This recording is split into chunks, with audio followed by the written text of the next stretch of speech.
Hi there, Sandy here. Welcome to another polymer clay video at my YouTube channel and my blog keepsakecrafts.net. Today is part 2 in our series on making our own polymer clay bezels and then filling them with these really cool paint effects. So in part 1 of this series, I showed you how to make these bezels out of polymer clay. You can make them any shapes you like. And then what we're going to fill them with are these Pebeo Prism fantasy paints. Now instead of using brushes with these, I just use some skewer sticks. I cut them in half and I use them. That way I don't have to clean brushes. I have a bit of paper towel nearby. And then I have several bezels ready to go at once because I don't want to waste the paint. So if you're not familiar with working with these Pebeo fantasy paints, I made an introductory video that you can check out here that gives you some of the details. What I've done right now is I've opened all my bottles and stirred them all thoroughly. That's very important if you want to get the full effect that they're supposed to give. You need to stir the solvent in completely. I also made a sample tile just showing me what each of these paints looks like, and that will give me some ideas for color combinations. Now instead of using brushes that have to be cleaned with mineral spirits or paint thinner, I'm just using skewer sticks that I cut in half. And you'll notice that every time I go for a color, I stir it. And then if you scrape off one edge, it helps you control the dripping a little bit.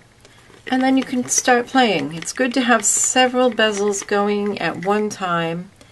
This helps you be a little bit more efficient with your paint. And also having them all open with their own sticks. If you were filling large areas with the paints, a pipette might be helpful. And really, with these paints, it's not about getting a particular shape or anything, because when they dry, they look completely different than what you've manipulated them into. Instead, it's more about just finding a nice composition and balance of colors. I tend to prefer analogous color combinations, colors that are close to each other on the color wheel, like purple, green, and blue. Although these paints don't mix like other colors where you might end up with mud if you mix purple and yellow, for example. But it's just something you have to kind of experiment with. And it's fun to put the colors next to each other and then watch what they do. You don't even have to manipulate them. Good to work on a surface that will clean up easily. And if you find that you want to manipulate your colors, a toothpick is a great tool. I'm going to use this to kind of nudge some of this paint into the corner of the heart and then drag it up in here. And although that looks wonderful right now, I guarantee it will not look quite like that once we're done. And then you can just wipe it off on a paper towel in between.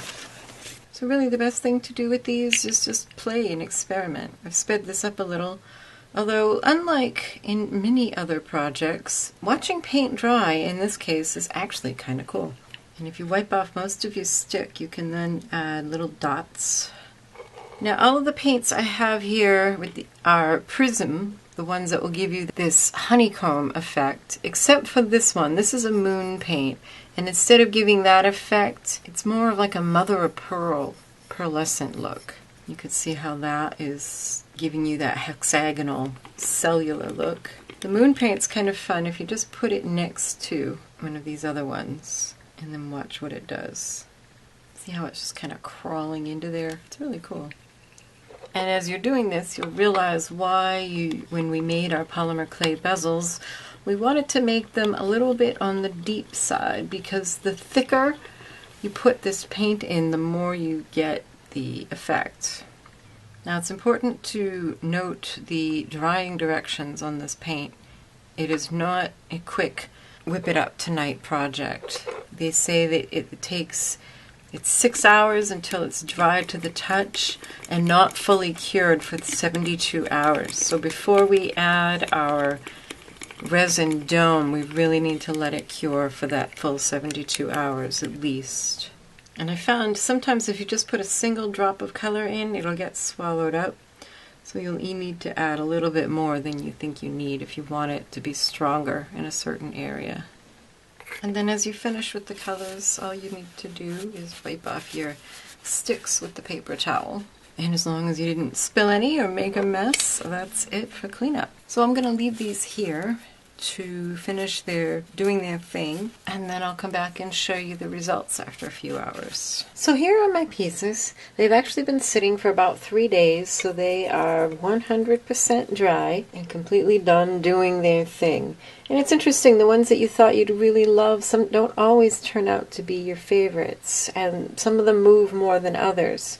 This one wasn't one I was absolutely in love with, but I think it's one of my favorites now. I just love the way these colors combined.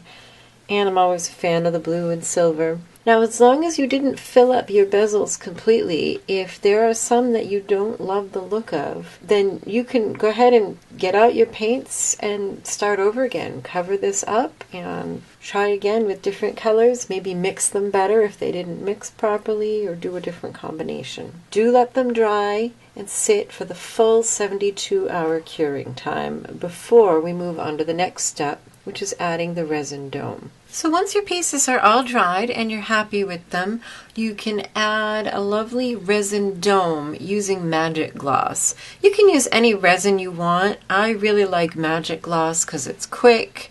It gets the job done. I like the look. And so the way you use it is you fill your bezel.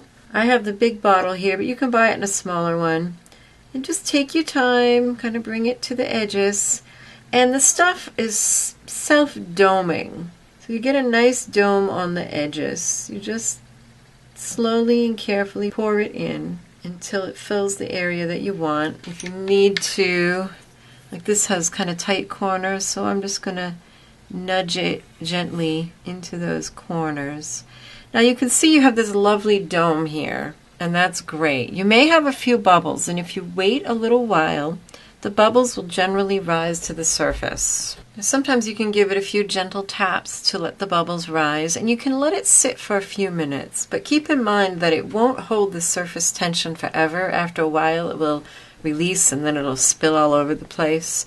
So don't let it sit too long. And then once that's poured, you just need to put it out in the sunshine for 10 to 15 minutes, or if you have a UV light, that works great too. And here are a few of my pieces with their resin domes all done.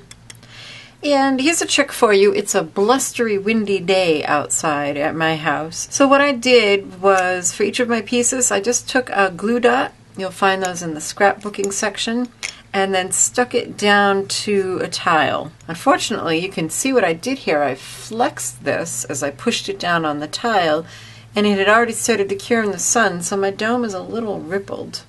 Bummer. But this one I didn't do that. I just pressed it down. You can see it's nice and smooth, and it didn't blow away. And you can also see this bezel, it's kind of shaped like a potato chip. It wasn't particularly flat or deep, so it's kind of spilled over the edges. So that's something to keep in mind as you're making your clay bezels, is that the flatter and the deeper you make them, the easier this finishing step will be.